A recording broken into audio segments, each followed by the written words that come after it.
Hi everyone, welcome to another episode of the Risking It All podcast, joined by the usual suspects, myself and Brian McGill of Jolly Media Marketing and Andy McDade of McDade's Coaches. So we're delighted to be joined by our guest this week, who is Mark, the co-founder and owner of the podcast studio Glasgow.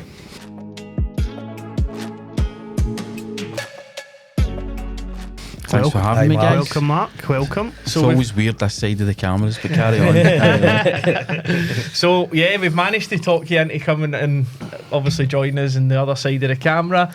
Mark, first and foremost, mate, you and Cam have been absolutely brilliant with us. You pretty much are the geniuses behind all the video and the content that we churn out. We just sit down here every week and you just keep us right, so it's magic. We've had a few conversations just off the cuff, you know, about your history in podcasting, and we're just wanting to get really under the skin of it now, you know, because you've got a long history in this game, and any insight you can share with us would be magic, mate. So let's get into it, if that's all right. Take us back to your early days, Mark, even before podcasting world. Aye, so, I mean, born and brought up in Glasgow. Always lived in Glasgow. Child of the 70s. So, you know, you guys are children of the 70s, but aye, different times. Everybody was, well, maybe not so different. Everybody was skint. So, you know, grew up, you know, my dad worked for the Corporation Lighting, it was called. So the guys that would fix the street lights and all that. Right, okay. So I was brought up with him doing that. Mum was a stay-at-home mum. You know, ran a tight ship. He'd come home on Wednesdays and the baking had been done and all that. Just very traditional. Very traditional. You get brothers and sisters? Yeah, I've got a younger brother, yeah. Right, yeah. So, no, very, very traditional, very normal. What about school life? What was that like for you? I hated it. Hated school. Absolutely hated school. So I was brought up in quite a strict religious group. So there was a lot of bullying to do with that, you know. We live in more sort of developed and evolved times where I don't think that stuff's as tolerated in school as it was back then, but it was brutal. Absolutely brutal. Tolerate, so just teachers had no clue really, but aye. So I always found school not academically difficult. Hated maths. I'm sure Cam, when he was on, he said same. You know. Aside for that, I didn't have any problem academically. It was just the kind of the environment of school, but I don't think that's unique, you know, to me. I think 70s and 80s schools, the teachers didn't have a clue what they were doing, and it was a bit feral, you know. It was a bit Lord of the Flies? Lord of the Flies. And what was the age gap between you and your brother? 5 years. So it wasn't as if he was kind of going through all this at the same time as you? No. I mean, so I'd left primary school by the time he started high school, by the time he started all that type of stuff. Or maybe there was a wee bit of overlap, but but he handled it very differently. He's a different character completely, so I think we were obviously not about in the 70s, but even when we went to school, like, it was an absolutely brutal environment at times with bullying, like Glasgow, Lanarkshire, and I think just central Scotland. I don't know if it's still the same today, to be honest, but when we were there, it was at times just complete survival of the fittest. There was just bullying every day, fighting every day. Like, I think primary school's completely different. Don't know so much about high schools, but primary schools are really on top of it now, and don't let wins away with no being nice, never mind bullying. And that'll transfer into high schools, because then they've learned what they're allowed to do, what they're not allowed to do by the time you get to high school, you know. That's different. I mean, I've got my youngest, he's 15, so he's obviously went through school in a very different time. You know, and I'll say to him, "So you getting bullied?" And I'll just kind of like, "Are you getting bullied?" And he's like, as if like, "What are you talking about?" You know, that just doesn't happen, you know. Well, funnily, I was at a foodies festival last year in Glasgow, and there's live music, and one of the acts it was on, they were like a One Direction tribute band, but it was young guys that were like 14, 15, and there was a crowd days there, and at the time, just off the cuff, had said they must get terrorised in school for being in a One Direction tribute band. A couple of, because obviously I'm just seeing things through my own lens, my own experience in school, but a couple of people that were there said, "We can I get why you're saying that, because when you were at school things were like horrendous, it was survival of the fittest, but nowadays they'll probably be kids that are getting like chased after with the girls, and it's flipped in its head almost. Like that's the cool thing to do nowadays. To put yourself out there. But back in the day, you put yourself out there in school, you get your head taken off, you know. You didn't put yourself out there. You did. I'll give you a quick example. I remember it really, really well. It was, let's say, primary 4, primary 5, and the head teacher was taking, you know, part of the class for whatever reason, and he got us to do this kind of thought experiment, and it was to debate whether every car should be yellow. It was a random thing, so it was all debated, right? And at the end of it, we put our hands up if we believed every car should be yellow. I was the only one that put my hand up, right? But the reason being was all the reasons that had been set out, the benefits of all cars being yellow. I'm like, well, that makes sense. So I was the only one that put my hand up. You know what I mean? And it's like, oh, but I remember thinking as a wee kid, but that's like the conclusion you should come to, because the logic suggested for these reasons it would make better sense if every car was yellow. But you know that way, if you thought differently, you know, that's like you're a target, you know. So I think it's one of these things when back then, if you thought differently or acted differently, you had to massively curtail it. Definitely. All right, so school wasn't for you then? Did you leave the first opportunity you could? I was an early, so I started school at 4.5, so I had to wait to 5th year to leave. Right. So I could leave in the summer of 5th year. But when I started 5th year, I thought, no, I was quite good at art. Art was my subject. So in order to be, and this was kind of weird, and to be in 5th year back then and leave in the January, so halfway through the school year, you still had to take a certain number of subjects.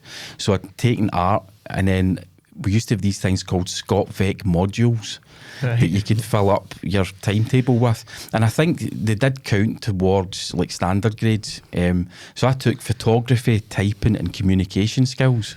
Now typing, right, it was typewriters, but that's massively benefiting me because I learned how to touch type on a typewriter, not knowing that in 20 years time, 30 years time, you're at a keyboard. I'm at a keyboard all day, right?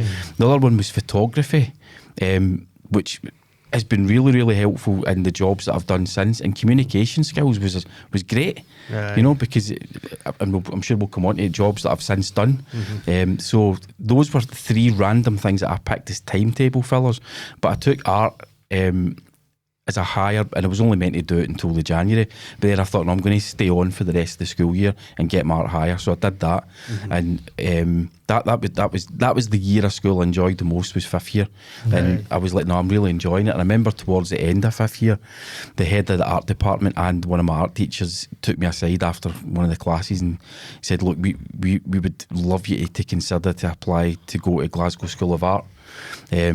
But because of the situation at home, I wasn't allowed to pursue further education. So I was like, nah, I'm going to leave school and become a window cleaner. So, and I remember them being disappointed. And it's one of those things I've looked back on a lot of times. It's like, that was a kind of sliding doors moment or crossroads. You know, what would have happened if I'd been brought up differently and went, you know what, they've got faith in me. Because it was quite nice, your teacher's the head of the art department. And you must have been really good for them to take you aside and go, I must have been. We think you should be going, because Glasgow School of Art's a big and art school. The conversation was around they would have backed me applying to get a place on with the course and all that sort of stuff. So yeah, that was a kind of weird sort of, but I was quite resolute in the no, my life's going to go this way instead. And that was kind of the way I was brought up. That was what my parents expected. So not left school and became a window cleaner at 16. Right, okay. How was that? The old glass technician. I know. I mean, so it's a physically demanding job, you know. So that was a shock to the system as a young boy. I remember the first set of ladders I got. They weren't aluminium ladders; they were wooden sided ladders with metal rungs. I remember the first time trying to hoist them on my shoulder, and they just went away back like that. I thought I was going to break my back. So yeah, it was a real baptism of fire going out. You know, I managed to secure some work. I bought some work off of somebody. I mean, the winters were awful. You know, just hell. It's a hard graft. A couple of my mates have window cleaners, and they've got their own runs and stuff, and they've had some belters of injuries, like wind blowing them out of a ladder, and during the winter slipping and all that. Is it just proper grueling? Was there anything for window cleaning looking back on that you learned from it that helped you? Oh, later on? loads of stuff to do. Loads of stuff to do with managing customer expectations. You know, Right. that type of thing. You know, you've got to get up. You've got to have drive. So you've got to get up in the morning. You know, maybe a freezing cold winter's day, but you've got to get up. You've got to get out. You've got to get the work done. The customers are expecting it. As you get older, you've got to then get bills to pay. Because I moved out when I was 19, so I had my own place, and you've got rent to pay, electricity, and all that. So it taught me a lot about being a self-starter. You know, there wasn't a boss waiting on me. You know, or somebody picked me up to take me to work. You know, I had to be there, turn up, get the bus to where my run was, pick the ladders up, got all the gear, go and do the work. So that taught me loads. You don't realise it at the time, that's what you're learning, but later in life, particularly for me when I moved into doing other things, it's kind of like hardwired in. You know, you've done You're you've self-disciplined. exactly, and you've doing put the hours in, and then it meant that everything else I did after that. I was just going To to say this that. day, this day. In fact, I was talking about that to somebody at the weekend, because their window cleaning was round, and they're like, "Do you not miss it?" And I'm like, "I don't miss it," and it's given me a kind of drive and determination. And it's no harm to window cleaners. I've got mates that are still window cleaners, right? No harm, but at my age now, Aye. couldn't do it, man. Back-breaking work. So I'm super grateful that I was able to find something else Aye. and not have to do that anymore. I think also, like, when you start off with something that is that tough, there must be an element of, like, everything else that you've done just seemed a wee bit easier. Certainly physically, you know, when you go for doing something like that all winter, to moving on to something that, you know, you're in a nice warm building during the winter. It swings and roundabouts, so you guys all know this. You know, you could be out digging roads, right? You know, 8 till 4. But at 4 o'clock, that's it, you're done, and you go home, and you don't think about work again until the next morning. Good point, Whereas when you're running your own business and you're dealing with clients and all that sort of stuff, and you've got accounts to file and all that, Never it's ends. 24/7. Aye, So never it swings ends. and roundabouts, but I would rather this This, than the back-breaking, freezing cold winters, you know. Long did you date for in the end? 18 years. 18 God, years. aye. Thought you were going to say it was like a couple of years stint. That's No. In fact, it was more than 18 years because it was 36 when I gave it up completely. You know, I dabbled in it. We can get to that, how I get into this. But there was a wee bit of crossover between the two. So I was 36 when I finally stopped. right. So was that the next job? Was it this sort of side tussle and podcasting, or did you go somewhere else? No, it was literally straight from. So I had the window cleaning thing. I had an office cleaning business as well. So it was early mornings out cleaning offices, window cleaning all day, evenings cleaning offices, and then one evening a week collecting the money from the window cleaning. So it was full on. But then it was literally an opportunity came up for me to go and produce podcasts full time, like on a salary with holiday pay. This is on, but that time I was 36. You know, I had a couple of kids, a mortgage, Aye, so I was like, And how, this is amazing. And how did obviously you don't just go for a window cleaner to a podcast producer every night. So how did you actually Well, start? it was kind of like that. Was it? It wasn't, Like that? honestly, not even. I'm not even joking. It wasn't far off. Right. So round about 2004, I can't remember when the first iPod was announced by Steve Jobs, right? But it was around about 2004, and it passed me by. But I remember being down at my mum and dad's. We would take the kids round on a Wednesday night, and my dad saying, "Did you see that thing with Apple? They're releasing this media player that's like the size of a deck of cards, and it holds all these songs." And I was like, "No, I hadn't seen it." So I looked it up and seen the iPod, and I was like, "That's amazing! I want to get one." So I became sort of late 2004. I became mildly obsessed with iPods, and there used to be a website called. It was something like iPod or Lounge. It was a weird website looking back, but it was just all about iPods. So the first gen, the second gen, and folk would share. It was weird. Folk would share photographs of their iPod in the wild, so where they were listening. So honestly, iPod in the wild. I know, but if That's a 2000 precursor to what social media's like now, isn't it? Exactly, and that was before. That was before all your social media. So you'd Flickr. It was before Facebook, Twitter, and all that. So that was based on a website called Flickr, which was a photo sharing website, which still exists to this day. Yahoo bought it. So folk would share photos of their iPod, whatever song they were listening to, maybe at the gym or on a hill walk or walking the dog or whatever. And it was through that website I learned about podcasting. So podcasts became a thing around about September 2004. So this website was writing articles about podcasts. Here's a podcast you should listen to, how you listen to podcasts, why you might want to listen to them. And I was like, that's amazing. So in 2005, start of 2005, I got my first iPod, and I loaded it up with songs on iTunes as you did back then on a PC. You know, it was a wee bit laborious, but I also had found some podcasts. So it was the Don and Drew Show, Daily Source Code, which was hosted by a guy called Adam Curry, who's one of the inventors of the technology behind podcasting. So I listened to that, and another one was called Insomnia Radio. So I stuck them on my iPod, and I would go to work in the morning cleaning the office or out window cleaning, and I would be listening to podcasts. So that's how I first became aware of the term podcast and podcasting. I can't believe that it was 2004 like that. That itself blows my mind, because I learned about podcasts like 7-8 years ago. Like I didn't really listen to them or know they were a thing before that. Like it was considered, so blogs were, podcasting was to media what blogs were to the news. Right. So there's a blog, you all know what a blog is, right? Yeah. But political blogs ended up having an influence in US elections. Yeah. So I think it was at the Drudge Report or something like that. He was a blogger, he was anonymous, and he would blog about politics, and they started to realise that folk reading these blogs, their political leanings were being influenced by grassroots, just ordinary guys behind a keyboard. Right? Have you seen that with the... See, I'll always go down mad rabbit holes with this stuff, right? There we go, man. I'm about to go down another one, but see that exact thing you're talking about political influencing through writing?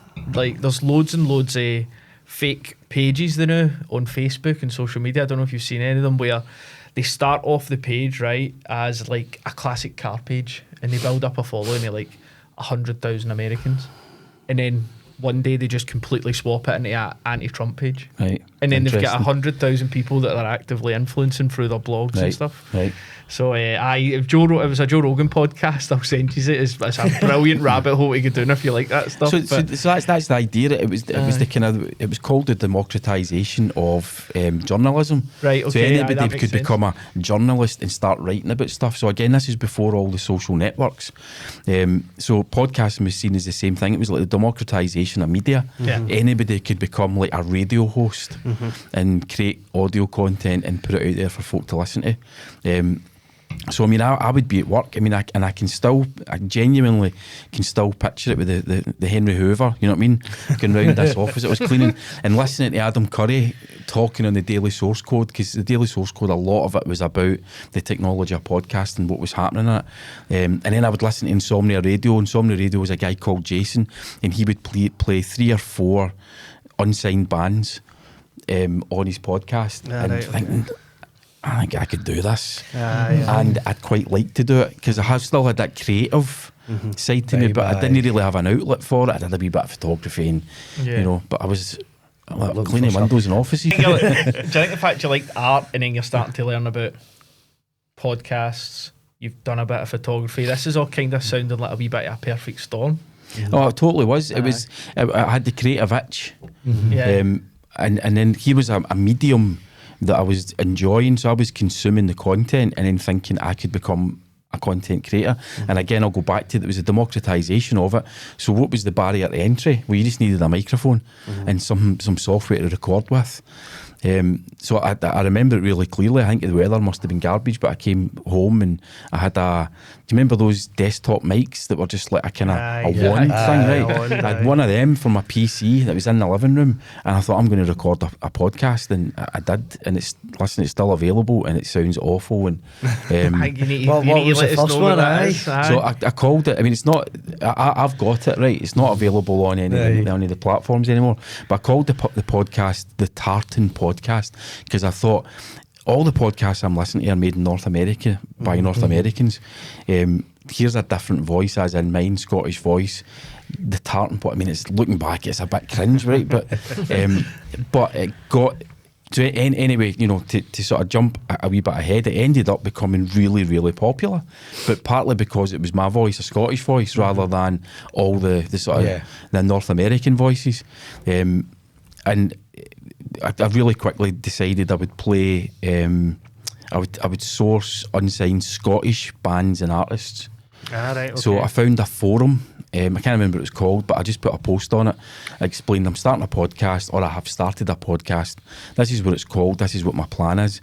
Here's the email address. So I'd got a Gmail, tartanpodcast@gmail.com, which is still Can still send it. Still Yeah. send stuff to. And I just said, if anybody's got any MP3s they want me to play, send them to me along with some details. So all of a sudden, my inbox is filling up. getting There was busy. all these Okay. bands, and I just started playing, and it was a really simple format. Once a week, I would put a podcast out, and I'd play 3 different unsigned Scottish bands. Would you critique it, or would you just play the song? I don't count myself as a music expert. I was very, very deliberate. Do you know the way the vibe? I never decided in this vibe, but folk used to email me and go, it's just like listening to sitting with one of your pals, and I'm going, here, have a listen to this. What do you think? Aye. Do you know, makes we've sense. all done that. Here, Aye. think of this song, but you don't sit back and go, I mean, I can see the influences of, you know, and Aye. because I didn't, you know, People would see right through that, wouldn't exactly. they? So it was very informal, and I just recorded it in my living room, and yeah, that was it. So what a buzz, genuinely what a buzz. And see that early format of podcasting, it's quite interesting. So like the one you listened to was a guy, was he just sitting talking about all the technology, early podcasting, but he was just sitting in his cell talking about it? And then when you get into it and you started getting success, you were playing other people's MP3s. But when you think about podcasting now, it's all like this. Conversation It's all based. conversational, aye. So was the early days of podcasting very solo based? No. You had basic genres of podcasting. So you had the solo stuff, like I did. You had buddy casts, Right. which were two guys or 2 women or whatever. Usually 2, maybe 3, but typically 2, and they would just talk. So they might talk about. There's one Canadian one I listened to. They would talk about the hockey, talk about the weather. They would maybe play a wee bit of music, and have a chat about it. What films have you seen? Talk about their, what's going on in their lives, but maybe with a wee element of humour. Just 2 guys Aye, talking, yeah. right? And then you'd couple casts. Right. So the Don and Drew show that I mentioned earlier, that was one of the earliest podcasts since 2004, and that was a couple, Don and his wife, Don and her husband Drew, Right. and they lived, I think it was a farm in Wisconsin they lived in, and they would talk about their sex life, stuff that was going on. They eventually sex life? They eventually get See, sponsored by Durex. They podcasts today are pretty popular. They've been made popular, I think, by celebrities in the main. Yeah. But I quite like one that's the guy for the In-Betweeners and his wife. That's right, yeah. Right, His I've wife seen Claire, this. I think Yeah, she's yeah. Scottish, Yeah. which Aye, she I is. never knew until I seen their podcast. But Yeah. similarly, they'll just sit and talk. So that's about one of the earliest genres of podcast was the couple cast, The and they ended couple up cast, right. because of the success of the Don and Drew show. I mean, they get sponsored by Durex, so they were making coin. really, no, but this is really, really early. They were making money, so eventually they quit their jobs and they were full-time podcasters back in 2005. And you think back, crazy. but that genre sparked obviously a lot of other couple casts. Yep. Yeah. So you'd have couples sitting talking about stuff, and I mean all that kind of thing's a hit and a miss. But Aye. it's interesting, that now, as you say, it's kind of conversation or interview based. Yeah. But back then it was very much either solo or just a couple of people talking. So see, coming back to your story, right? You're window cleaning, you've got your cleaning business, you start to gain an interest for podcasting, you're listening initially, you start producing one. How do you then make that leap for going, right, I'm going to get into this full time here and give this a bash? You said the first one was a job rather than a business, is that right? Well, Your first that came opportunity. off the opportunity to do it full time came off the back of me getting a reputation as a producer. Right. So I was producing my own, And that was the Tartan one. the Tartan podcast, and then I started producing. And looking back, the names are cringe, man. But looking back, I started producing the Mellow Monday show. It just sounds depressing. Let's say the Mellow Monday show with the fear. But the idea of that was it was really mellow music tracks to ease you into the week. So I started producing that. With me presenting it for a network, TPN, the podcast network. And this was a kind of early business model where like an entrepreneurial guy would gather a bunch of podcast producers together under the umbrella of the podcast network, and you would produce a show, but he would get sponsors. So he could collectively offer a sponsor a better spread of listeners across a network well, of that's podcasts. clever. Yeah, Right. That's This was back 2005. Aye. So I eventually started producing the Mellow Monday show. Then I started producing the PlayStation show, because it was at the PlayStation 3 that came out back then. And that was wild, right? Because I ended up getting invited by Sony down to London to this secret location to see the PlayStation, try it. They gave me a PSP as I was leaving. There you go. It was mental. It flew me down and everything, right? So I'm like taking a couple of days off work as a window cleaner. And it's that whole fake it till you make it kind of thing. Because it's like, who am I really, you know? Were you a big PlayStation fan at the time? Not particularly, but I had the opportunity, you know. They didn't give me a PlayStation, which was a bit of a bummer. But the idea was, you could. So I was starting to produce, but still present.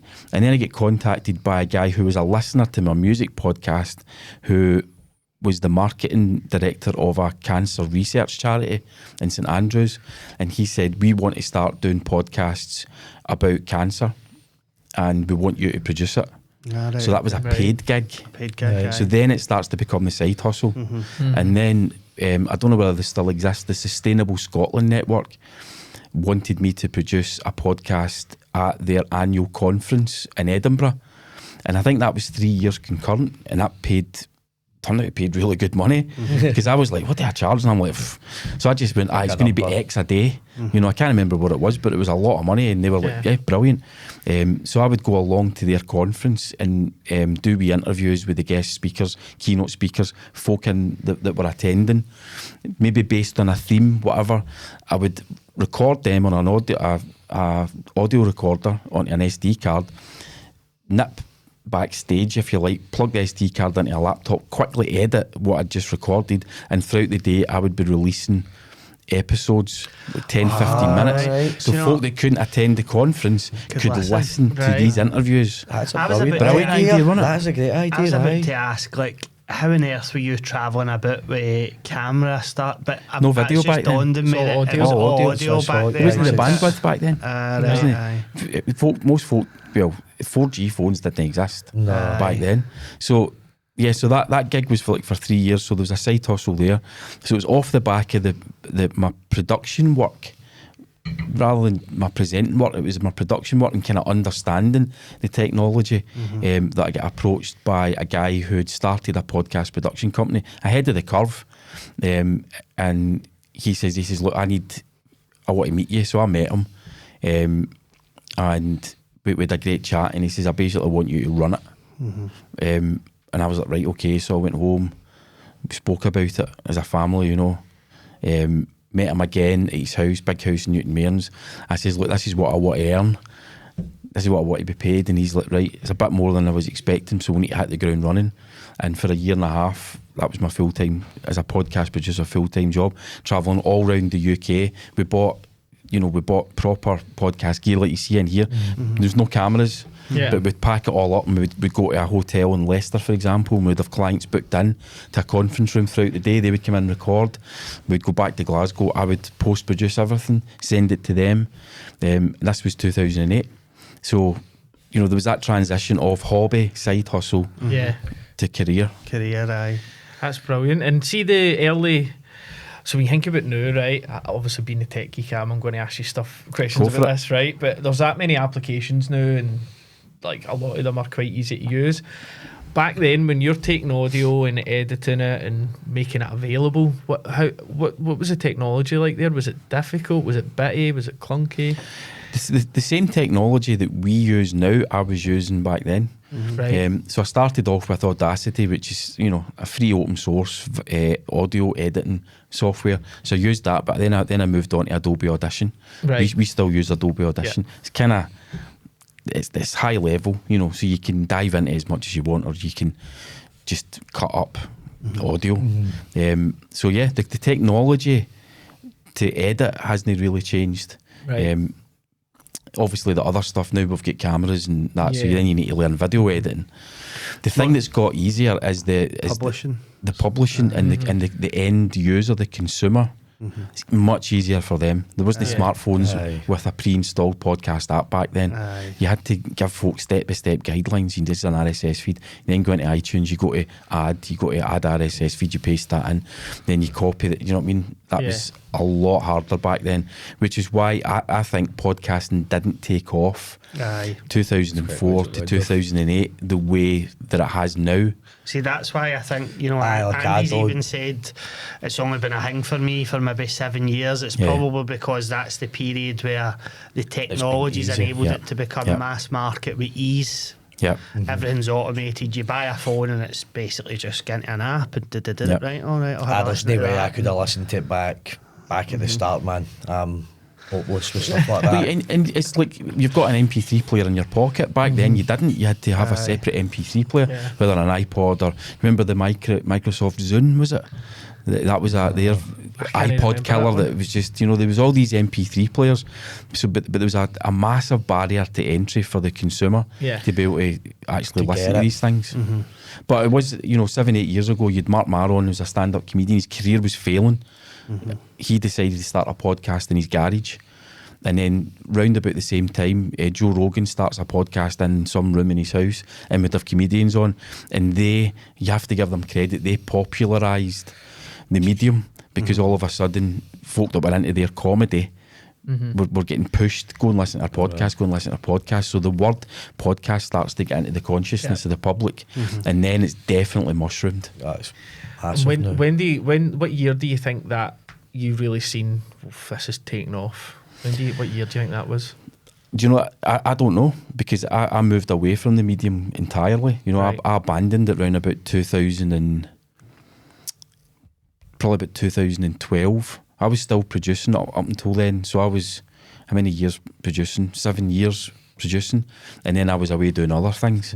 And I'd fallen out of love with it, So in that 7 years, was it always working with the same company, or did you move companies, or did you start yourself? So I left that company where I was producing. We eventually, it was called, in fact I won't name it, but it was all about podcasting at the start. But then we realised that social networks were becoming a big thing. By the way, Twitter started out as a podcast app Oh, did it? called did it? Audio. I didn't know that. Right, Okay, I didn't there know you go. that, Most yeah. folk don't know that's now X, but it went from audio to Twitter. So we recognised that social media and social networks were becoming the place where people wanted to market their business. So I ended up doing more and more consultancy work on social media marketing strategies. Right. And then I went out on my own and got a few clients and started consulting and training for Business Gateway Scottish Enterprise. I had my own clients where I would do either come up with their plan and guide them on it, or I would do all of the work, sort of creating the content, all that type of stuff. And I ended up doing that for 10, 12 years. Right, so you kind of stopped in producing podcasts and jumped into sort of just dissimilar to what we do in Exactly. regards to social media Yeah. marketing. Aye, that's really interesting. I want to get into social media marketing because obviously we can talk to you about that all day. But what was the key things you felt like you loved with podcasting back in 2012? So I've got to go back to what it was for me, which was scratching a creative itch. But Yeah. like anything, once you start doing it as a job, Aye. it's just no longer Creativity goes away, Fed. course It's it is. just what you do. It's grinding out work for other people. I wasn't so I stopped my own podcast. I wasn't doing my own anymore. Stopped that about 2008. It was all about doing it for other people, and then my creative itch was getting scratched by maybe doing a video piece for a client, editing that up, or creating graphics, or doing some photography for them. So my itches were getting scratched elsewhere. And the first love, it's one of these things, your high school sweetheart, innit? She gets left behind in the dust. But it was just moving on to other forms of media where there was money. It was really, really, really hard to convince a company you needed a podcast back in 2010, 12, 13, 2014. Very hard to convince them to spend their marketing budget on a podcast. We want a Facebook campaign. Right, well, that's where they're prepared to spend money. So I'll help you create a Facebook campaign. What was there a particular niche or sector that you specialised in, or was it just anybody? So there was two sectors. So I did a lot of work for Scottish Enterprise in the travel and destination space. Right, So I would right. go all over Scotland doing workshops on digital marketing, and my bread and butter became just one of these accidents, the power tool world. So Cam spoke about that Yeah. actually. Yeah, Aye. yeah. So it's either retailers of power tools or the manufacturers like Bosch, Milwaukee, DeWalt. Do you have a garage full then? one, I don't have a garage. Two, I literally don't own any power tools. Don't own any power tools. I don't own any. We don't even have a drill in here, right? For putting stuff up on the wall, we don't. I could tell you all about them, and I could probably advise you which one to buy. So that became my niche. So that was a nice. It was a kind of like two halves, you know. So the one part was travelling around, going to these nice destinations, maybe doing a workshop for between 10 and 30 destination business owners, hotels, Airbnb, cafes, all that type of stuff, pubs.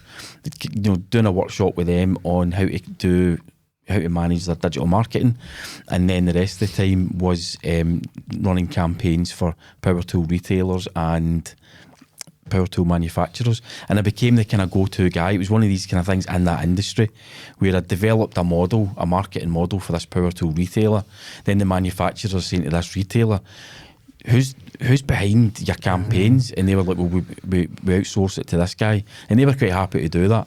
So I was up and down to London all the time, several times a month, doing stuff for clients down there, then back up here, and then between the autumn and early spring, I'd be all over Scotland. Yeah. Was that consultancy on like paid media, paid ads, or was it like an organic always social? For me, it was all my special. There's other guys that I would tap into for the paid stuff.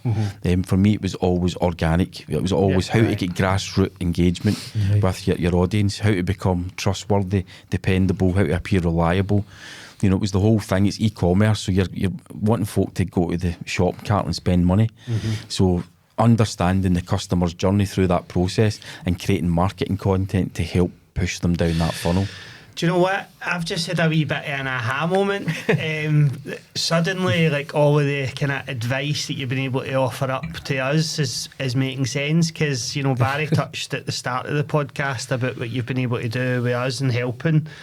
And I don't really see you as two guys that just like offer up a studio with kit where you turn up and play. You're almost like a podcast coach where off the cuff you'll say, have you thought about that? And no, I've not actually. Good point. Let me go away and give that some consideration. That's almost what you're paying for. It's the space is great, but when we turned up in day one, I remember literally saying to Cam, so what do we do? Like, sitting in a chair, like, what do I do here? Do I just start talking, or like, are you going to snap a wee hang? Or so he's been exposed to the world of podcasting. He touched on that, you know, since he was 5. So he's been exposed to that world, in the world of sort of let's call it user generated content. You know, so you guys aren't the professional trained media presenters, right? You're just ordinary guys that have got businesses, but you want to get front of cameras and mics and talk to other people who are running businesses. We understand that, we get that, but we also get what you then need to do afterwards. So it's fine sitting here and recording, and you get your audio and video file, but what are you going to do with that? How are you going to promote your business off the back of it? So we've got that knowledge as well. This is the easy, enjoyable bit, to be honest. It's all the shit afterwards. It's the hard work. Remember, after a couple of weeks, I was going, it's a wee bit more than we anticipated, and that's where your help and streamlining it and making it as easy as possible. Yeah, definitely. All right, mate. So you fell out of love with it. You went and done your digital marketing consultancy gig, I'll call it, for a bit. What enticed you back in? It was circumstance. So you have probably experienced this in business. You get comfortable. So, you know, I was making a good living. I'd good clients, but I wasn't. I'd kind of maybe take my eye off the ball a wee bit about growth. So I remember a couple of clients just kind of going, listen, we're just going to pause what we're doing for the time being, and I'm like, that's fine. You know, I had a lot of stuff going on in my personal life at the time, so I was like, nah, that's fine, I've got my core here, that's great. And then I went into a client that I'd been working with for 10 years. I'd made the classic business mistake as a consultant of having too many client eggs in one client basket. And it's like, if they take that basket away, you've got no fucking eggs left, mate. You know, it was one of those ones. And I remember going in, it was a January, so it was always the same. We were working with them for 10 years. Going in the January, right, here's what I think the plan is going to be this year, 2019. And went in, sat down, opened my iPad up with all my notes and all this stuff, and the the e-commerce manager that I worked with, had worked with him for 10 years, family run business, massive business, but family run. They treated me as one of the family. He just went, listen, just to let you know, we're cancelling your contract. Fuck. And it was one of those ones, close the iPad, and I'm like, right, okay. And I'm thinking, what the fuck do I do now? What the fuck do I do now? I had another couple of clients, but I'm like, but then I'm thinking, right, I've still got the Scottish Enterprise thing. For all it's autumn to spring, it still pays good money, right? So we were in the middle of that. That was that middle of that season doing that. The time March came around, we all get contacted saying the Scottish government's pulled the funding. So that went. So 2019, it was kind of like, right, how do I reinvent? So I was never, apart from when I presented my podcast from 2005 to 2008, I'm behind the scenes. I don't want my name out there. I don't mind. And in the area I was working in, people knowing who I am. It's just, it goes back to my upbringing, it goes back to school. Don't put your head above the parapet. Don't put your head above the parapet. Keep your head down. Don't put your hand up when you're asked, should every car be yellow? Even if all of the evidence suggests, like, you learn that at an early age, you just keep your head down, you know. So I tried to reinvent, and Cam will remember this, it was the February of that year, 2019. I'm like, right, can you help me film some Talking Head stuff in my living room? You know, there was no podcast stuff. I had a couple of cameras because I'd been doing a lot of videography. Can you help me film a Talking Head thing with me talking about Instagram marketing? And, you know, I've still got the video files, and I still look back at them and I look at how traumatised and depressed I looked in those videos, because I'm like, shit, I feel like I'm starting from scratch again. Yeah. You know, at the age I was at the time, so at 47, feeling probably a wee bit too old to be the guy that's going to be talking about, because let's face it, it's all the young team that are, you look at any kind of, I think you had one in recently, so right, you know what I'm talking about. You know, an old grizzled guy like me with a greying beard. It's like, it doesn't matter the fact that I was at the cutting edge back in 2007, 2008, 2009 with all this kind of social media marketing when it was all brand new. Doesn't matter. The first thing they see is you. So I was hyper aware of that. And 2019 was spent kind of trying to reinvent myself, learn new skills, which I enjoyed doing. I ended up like being the photographer in a barber shop, you know. Right, I need to learn. The guy said to me, he says, could you do my photography? And I'm like, aye. I had a camera and it was like, go to the University of YouTube, you know, for a week and just learn everything about strobe lights and, you know, hair lights and all that kind of stuff, and get the gear, and did that and started to kind of build things back up again. And at the end of that year, I got approached to go back into the world of tools and go back to doing what I was really good at, developing a marketing campaign for a brand new tool brand.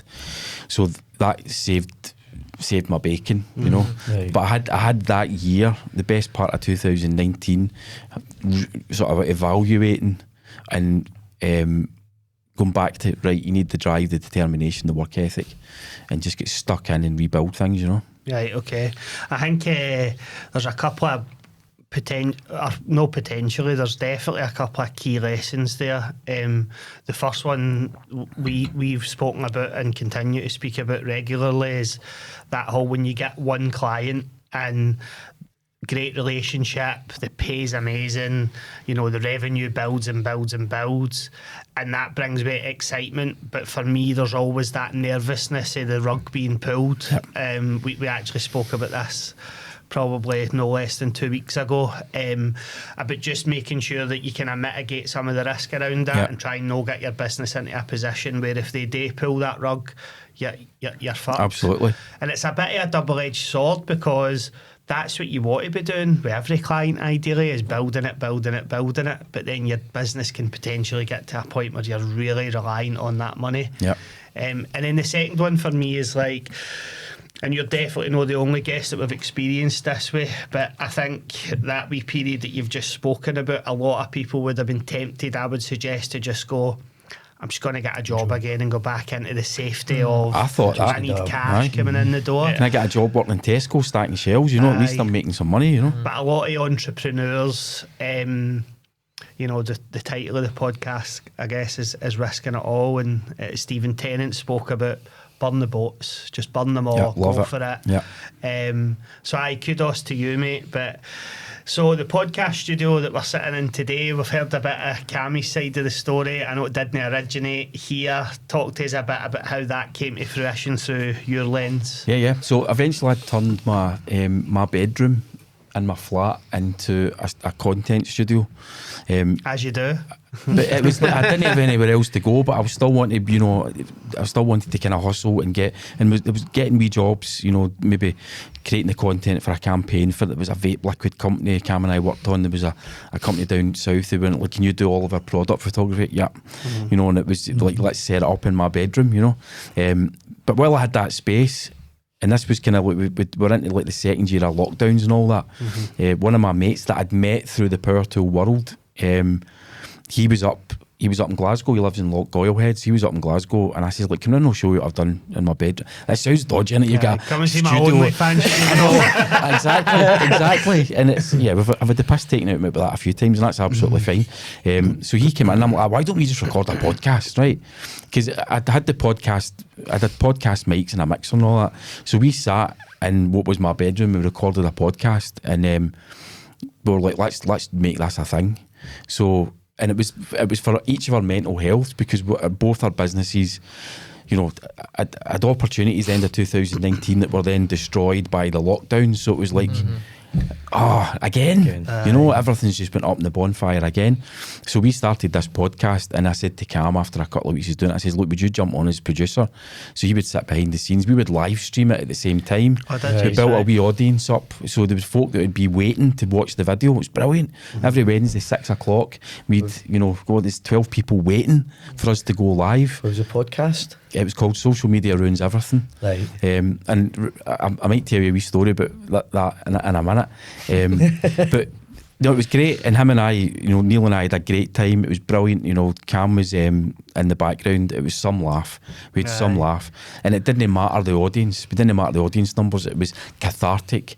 It was back to creating scratching the creative itch. It was like bumping into your high school sweetheart 20 years later and going, I still fancy her. And she's available, right? Yeah. It was genuinely like that. Tell us your story. So, a wee chuckle for Cam there. A couple of months ago, I started seeing this bird that I'd met on Tinder, and I'd told her about the studio and all that. And I says, my son Cam, he was on a podcast talking about the studio, and it was your interview with him. I says, there's a YouTube video. So she watched it, and he mentioned Social Media Ruins Everything. So she sent me a text message going, next time I see you, I've got something to tell you. So she was over it. She was over it. Well, exactly. Because if it was anything to do with that podcast, because we went places in that podcast that we're like, fuck, we get cancelled for this. But anyway, she's like that. She says, Cam mentioned Social Media Ruins Everything. She goes, I used to listen to it. And I was like, no way. And she goes, aye. And she's like, look, and she went through her WhatsApp message, goes, look, and it was a message to our brother in Wales, saying you need to listen to these guys' podcast. It's really funny, you'll like it. And he started listening as well. So isn't that funny? See how you said there would be people waiting for your show? How much a buzz is that? Because I know when we're like, oh man, this many people viewed a video or that, but it's massive, mate. Actually waiting. It's a different buzz to checking your download numbers, because you get folk waiting, so you get a wee bit nervous, right? That's crazy. You're going, right, we're ready, and we could talk to each other.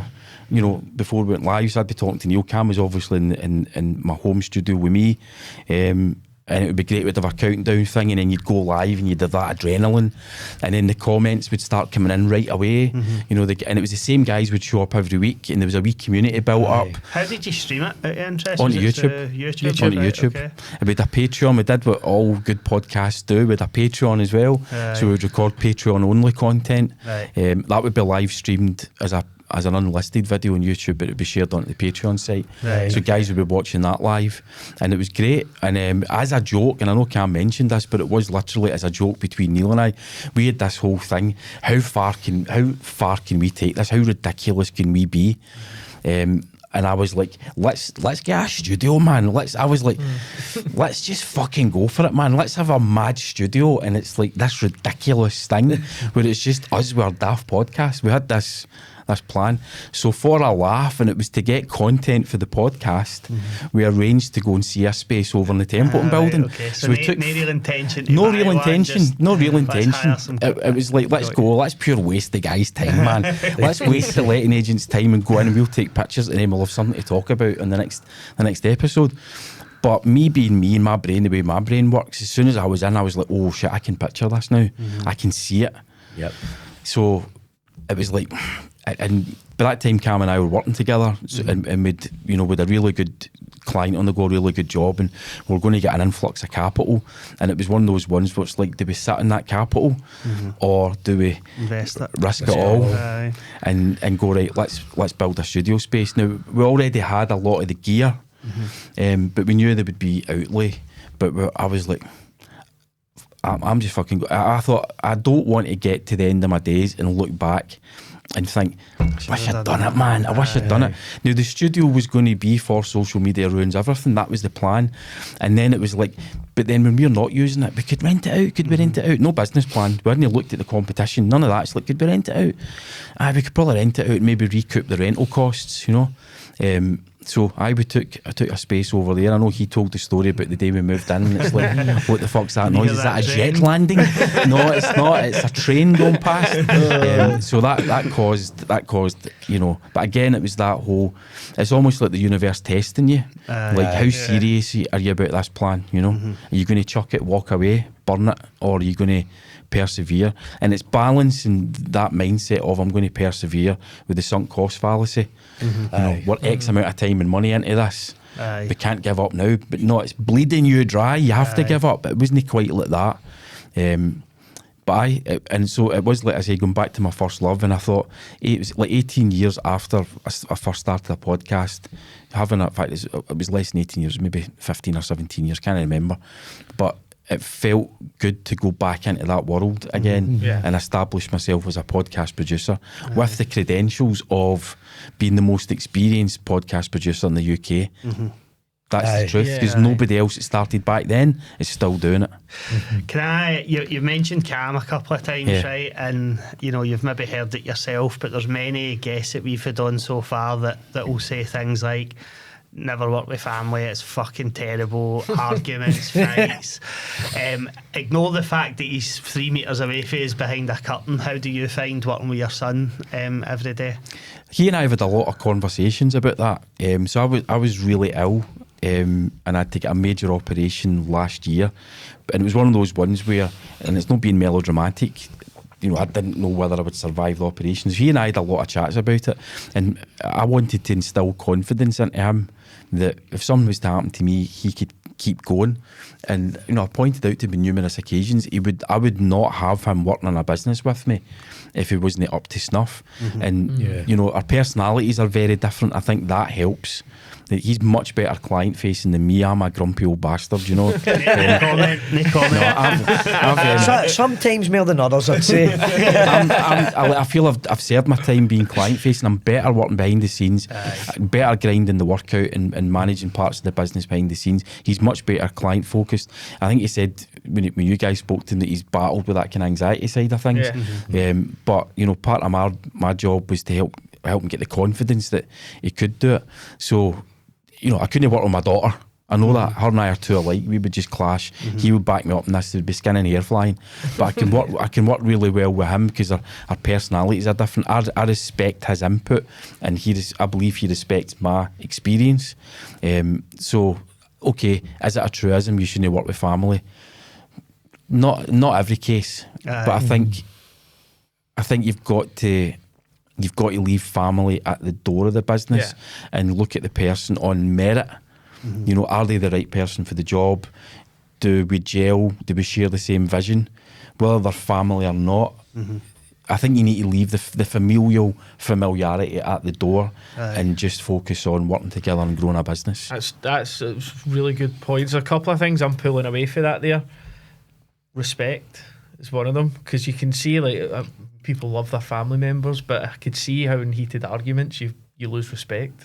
But the first thing you said about going back into podcasting there, I thought was really important, is you enjoyed it. So when you we spoke about this as a group, you know, put less focus on how many views are we getting and more focus on are we actually enjoying doing it. Yeah. And maybe there's a bit of element with that with Cam as well. Do you actually enjoy working together? Do you actually respect each other? So that's probably a key takeaway for me. I look forward to him coming in the morning. I'm usually in a wee bit early. I look forward to coming in, and we always, and most days we'll just have a wee brief catch up. You know, for all he's my oldest son, but I think he would agree. I kind of view him as more than that. You know, Yeah. There's a kind of relationship that goes beyond that. Good, mate. Well, 5 minutes or so left, but Right. as always, we want to give you an opportunity to. I think we asked Cam the same question from memory, but what does the next maybe 3 to 5 years hold, do we reckon? Is it just maintaining what you've got because you're delighted and happy? Is it, ambitions to have another studio elsewhere and grow it? Just over to you. Like, what does the future hold? It probably should be the second thing, have an ambition to, because there's a reason why it's called Podcast Studio Glasgow. All you need to do is take the name of the town or the city out and replace it, and then you've got a franchise brand. I don't know. I'm not, the risking it all thing. That would be, at the minute, it maybe feels like a bridge too far. And again, it comes back to personalities. I don't think Cam has that kind of, I don't want to speak for him, but I don't know whether he would have the drive either to go, let's open one in Manchester, let's open one in Aberdeen. Maybe if both of us had different personality types, or we had an outside influence, we would possibly go down that route. So I think for me, what I've enjoyed in my career post window cleaning, and even during window cleaning, is look after the clients that you've got, build a fantastic reputation, and through word of mouth get more clients. We run this to suit our lifestyles, and to be honest with you, I quite like that. I'm 52, I'm not 22. I think if I was 22, I would, with my personality type, I would maybe be way more driven, but I'm quite happy. I feel quite content with what we've done. I think we can do a lot more within each of our individual resources. We can do a lot more, and it's certainly been growing in that direction. That's similar to what Andy said in his. Yeah. It's like, I don't want to scale it beyond what we've got already, but I can squeeze more out of what we've got in place. I think I remember a guy saying to me years ago, he says, don't try and sell to the next town or city if you're not selling across the road. And I think Glasgow's got a lot of untapped business potential. And we see it in the inquiries that we get. I mean, there was a phone call this morning. Every day almost there's email inquiries.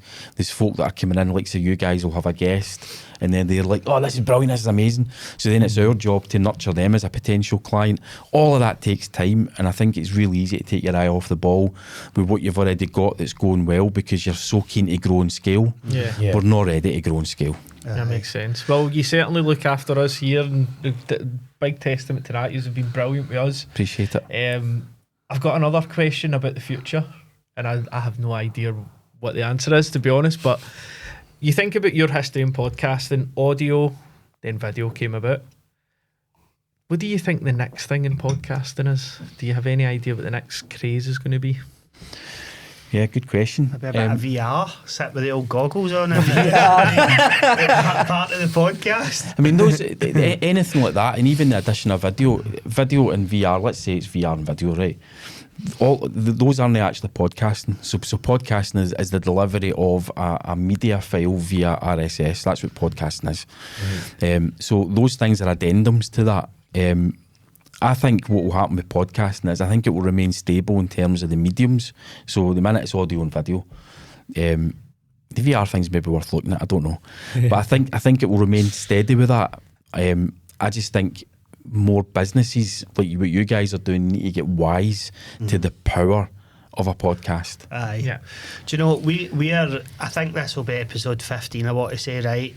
So maybe 3-4 months in now, but we're still learning. So this sounds ridiculous, right? But literally only dawned on us last week. So we've been getting the podcast file, and then quite rightly focusing all our efforts in terms of like the short content that we produce on our guest, right? Yeah. And then me and him were blethering last week, and I was like, we've got like 15 hours worth of content where like I'm doing right now, I'm talking. Yeah. So I might sit and go, right, what can I do content-wise this week? Or I'm struggling a bit for time. How am I got to find the time to get it in? And then I was like, there's 15 hours of me sitting talking shite. Yeah. It's all about the guests, but I've got content there. I can go in and cut that to suit our business and then put 100%. it on our socials. So It's a massively I think it's still overlooked, you know. Yeah, where big time. where business owners can talk about their business or even just use their appearance on their own podcast as a way to put a name and a face Yeah. to the business brand that they're operating, because you can't move away from that truism that people buy for people. People want to know before they meet you guys, do they seem trustworthy, do they seem credible, do they seem reliable? But if you can show them on your podcast through just he's talking, folk will get a read and a vibe right away. Aye. I've got the most important question of the podcast to ask before we wrap up, right? I want a truly honest answer for you. Yeah, I'll do my best. So the name of your studio is an absolute dream for SEO. Was that deliberate or was that pure chance? We've got to remember, I'd served my time doing online marketing. media marketing. Aye, so digital marketing full stop involves you've got to have a good SEO name, you know. There's no point in coming up with something that sounds cool and funky if it bears no relation to what the actual business is. This is a podcast studio in Glasgow, therefore it is called the Podcast Studio Glasgow. Aye. And it definitely helps when you Google any That's how we derivative found of you. that, we're That's- number one. That's how we found you. That was shared deliberate. Before we us three, Aye. this podcast came about. I want to say at a function somewhere, or we were pitched and went, well, we should do a podcast. Like that'd be a laugh. It's kind of similar to your story where you go, let's just fucking do a podcast. Finally, after New Year, we're like, right, let's do this. Initially, we were like, well, maybe do it in the office. We could buy some kit.